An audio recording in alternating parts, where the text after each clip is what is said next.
주안의 만나 10월 3일 목요일 묵상을 함께 나오도록 하겠습니다. 오늘 말씀은 열왕기하 17장 24절에서 41절까지의 말씀으로요, 북이스라엘의 황폐함이라고 하는 제목을 함께 묵상을 나오도록 하겠습니다. 자, 오늘 본문에서는 멸망해버린 북이스라엘의 황폐한 상황에 대해서 말씀을 하시면서 이 땅이 이제 하나님의 축복과는 무관한 땅이 되어버렸음에 대해서 말씀을 하고 계십니다. 우리가 가끔씩 보면 하나님을 믿는다라고 하는 사람들보다 하나님을 믿지 않는 사람들이 하나님을 더욱 두려워하고 하나님 앞에서 자세들을 올바로 할 때들이 있는 것들을 보게 돼요. 교회의 성도들을 대하는 모습들이 조금 더 주의를 기울이는 경우들이 있는 것들을 보게 됩니다. 어떠한 일어나는 현상들과 근황들을 보면서 그 이면에 함께 하시는 하나님을 두려워함 속에서 보이는 모습들이 있는 것입니다. 사마리아로 이주민들을 보낸 아수르가 그러한 태도를 보이는데요. 자, 북이스라엘이 황폐하게 됩니다. 본래 북이스라엘에 살던 사람들은 아수르로 옮겨버리고 바벨론과 구다와 아와와 그리고 하맛과 스발와임에 살던 사람들을 사마리아의 여러 성읍으로 옮겨서 이렇게 살도록 주민들을 교체를 해버려요. 자, 이들에서 이렇게 이주한 주민들이 사마리아로 건너와서 처음 거주할 때에 당연히 이들이 여호와를 경외함이 없습니다. 당연히 그렇겠죠. 그러자 하나님께서 사자들을 보내셔서 이들 중에서 몇 사람을 죽이도록 하세요. 여기서 사자라고 하는 것이 천사를 말하는 것이 아니라 그 들짐승을 말하는 것입니다.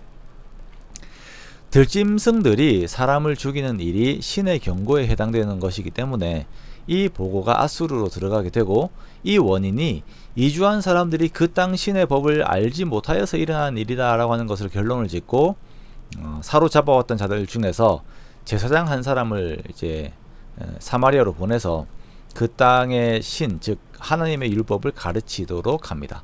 그렇게 잡혀간 제사장들 중에서 한 사람이 와서 베델에 살며 어떻게 이들이 여호와를 경외하며 살아야 할지를 가르치게 되지요. 자, 이스라엘 백성들은 하나님의 말씀을 버렸습니다. 하지만 하나님께서는 이 이스라엘 땅 가운데 끝까지 그 말씀대로 통치하는 삶을 이루어 가세요. 이주민들이 왔다라고 하더라도 이들도 하나님의 뜻을 따라 사는 방향들을 제시를 하시는 것이죠. 하나님의 말씀에 제시된 그리스도만이 이들의 복의 근거가 되기 때문입니다. 하나님의 백성들은 약속의 땅에 살면서 하나님의 말씀을 버리고 약속의 땅으로 이주해온 다른 백성들은 하나님의 말씀을 찾아가는 모습을 보이고 있는 것을 보게 됩니다. 그런데 참 안타깝게도 이 일로 모든 백성들이 하나님의 말씀을 따라 변화된 것이 아니라는 것을 보게 돼요. 이들은 결국 여러 우상들, 자기들이 섬기던 우상들을 북이스라엘에 세우게 됩니다. 29절 이하를 보면 여러 민족들이 들어와서 각기 자기의 산당들을 만들기 시작합니다. 여호와를 섬기면서 여호와 섬기는 것을 배우면서도 함께 자신들의 신들을 섬기는 거예요. 그렇게 자신들의 기호에 따라서 여러 신들을 섬기는 혼합주의적인 신앙이 새로 이주해온 사람들에게도 그대로 이어지게 됩니다. 35절부터는 새로 이주해온 북이스라엘의 행태를 고발을 하고 있습니다. 하나님께서 언약을 세우실 때 말씀하신 것은 오직 너희 하나님 여호와만을 섬기라 라고 말씀을 하셨습니다. 그러나 이들이 하나님의 말씀을 듣지 않고 여러 신들을 함께 섬기고 있는 것이에요. 사마리아가 계속적으로 이러한 혼합 종교의 모습을 가지고 갑니다. 이러한 혼합 종교적인 속성은 오늘날 우리들에게도 항상 큰 위협이 되죠. 우리가 하나님을 사랑한다라고 말을 하지만 하나님만 사랑하는 것이 아니라 다른 것들도 함께 사랑하는 것입니다. 내가 보기에 이익을 줄 것처럼 보이는 것들을 내가 선정을 하는데 그것이 하나님의 말씀에 위배가 된다고 하더라도 내가 눈을 감고 세상의 방법을 따라가는 것이에요.